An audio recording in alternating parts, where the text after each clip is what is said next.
Alaqdan bolarmış şalan ýagdy. Halk saylanlar, hak berenler Arkadag.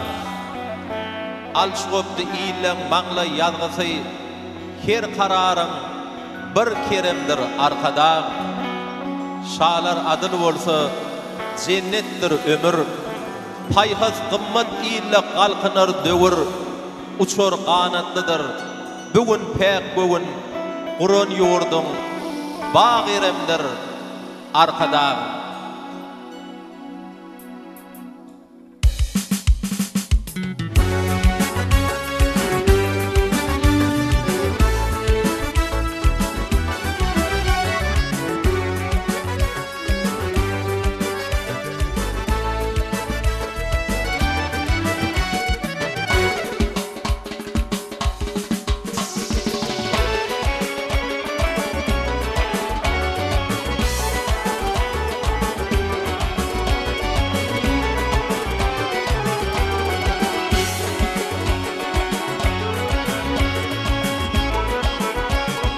Ulusi kovanlar bozhari Ulusilim kovanlar bozhari Şökar olsunuz yaşa Arkadag Kadınlığız mümlem soğabi Şökar olsunuz yaşa Arkadag Şökar olsunuz yaşa Arkadag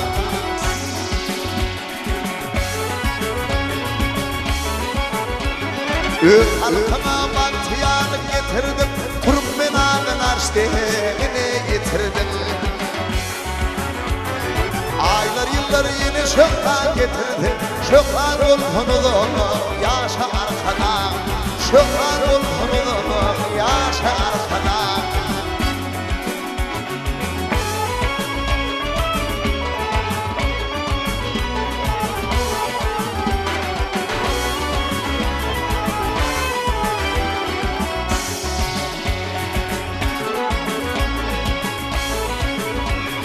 Vakfım dolgunaydım desana Dünya hayran yurdum buraya desana Şair bir karar Türkmeni sana Şökar olsunuz yaşa Arkadag Şökar olsunuz yaşa Arkadag Şair bir karar Türkmeni sana Şökar olsunuz yaşa Arkadag Şökar olsunuz yaşa Arkadag Şökar olsun kudum yaşa Arkadag Şökar olsun kudum yaşa Arkadag Şökar olsun kudum yaşa Arkadag Kadınlığız mümlem soğabi Şökar olsunuz yaşa Arkadag Şökar olsunuz yaşa Arkadag Şökar olsunuz yaşa Arkadag